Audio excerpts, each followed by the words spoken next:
দৃষ্টিহীনতা যাকে দমাতে পারেনি, দড়ি আর বাঁশের সাহায্য নিয়ে মসজিদে যাওয়ার সেই অদম্য মানুষটি আর নেই। নাটোরের বড়াইগ্রামের আলোচিত শতবর্ষী অন্ধ মুয়াজ্জিন আব্দুর রহমান মোল্লা ১২০ বছর বয়সে নিজ বাড়িতে শেষ নিঃশ্বাস ত্যাগ করেছেন। গতকাল রবিবার সন্ধ্যায় তার প্রয়াণের মধ্য দিয়ে সমাপ্তি ঘটল অদম্য ইচ্ছাশক্তির এক বিস্ময়কর জীবন অধ্যায়ের। নাটোর জেলার বড়াইগ্রাম উপজেলার নগর ইউনিয়নের বড়দেহা গ্রামের এই নিভৃতচারী মানুষটি ছিলেন ধর্মীয় নিষ্ঠার এক উজ্জ্বল দৃষ্টান্ত।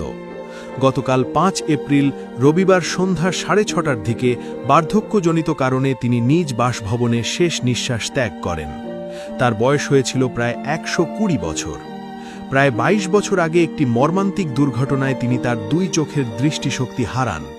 কিন্তু চোখের আলো নিভে গেলেও তার হৃদয়ের আলো ছিল অম্লান, যা তাকে জীবনের শেষ মুহূর্ত পর্যন্ত ইবাদতে অবিচল রেখেছিল।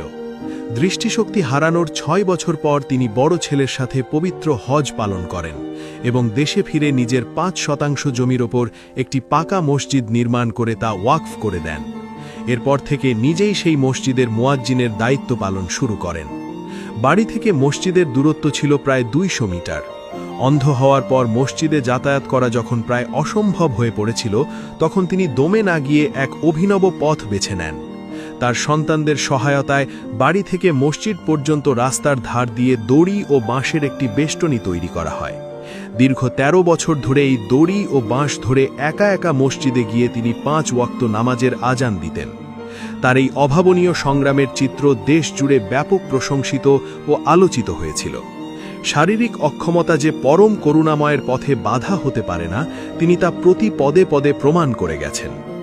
ব্যক্তিজীবনে আব্দুর রহমান মোল্লা ছিলেন ২৫ জন সন্তানের জনক, যাদের মধ্যে বর্তমানে ৯ জন ছেলে ও ১০ জন মেয়ে জীবিত রয়েছেন। তার সন্তানেরা প্রায় সবাই সমাজে উচ্চশিক্ষিত ও সুপ্রতিষ্ঠিত। আজ সোমবার সকাল ৯টায় বড়দেহা সরকারি প্রাথমিক বিদ্যালয় মাঠে বিশাল জানাজা শেষে স্থানীয় কবরস্থানে তাকে দাফন করা হয়েছে। তার মৃত্যুতে নাটোর ৪ আসনের সংসদ সদস্য আব্দুল আজিজ সহ স্থানীয় গণ্যমান্য ব্যক্তিবর্গ গভীর শোক ও সমবেদনা প্রকাশ করেছেন। বড়াইগ্রামের মানুষের কাছে তিনি শুধু একজন মুয়াজ্জিনই ছিলেন না, বরং ছিলেন বিশ্বাসের এক সুদৃঢ় স্তম্ভ। তার এই প্রস্থান একটি যুগের অবসান ঘটালেও তার অনুপ্রেরণা মানুষের মনে বেঁচে থাকবে অনন্তকাল।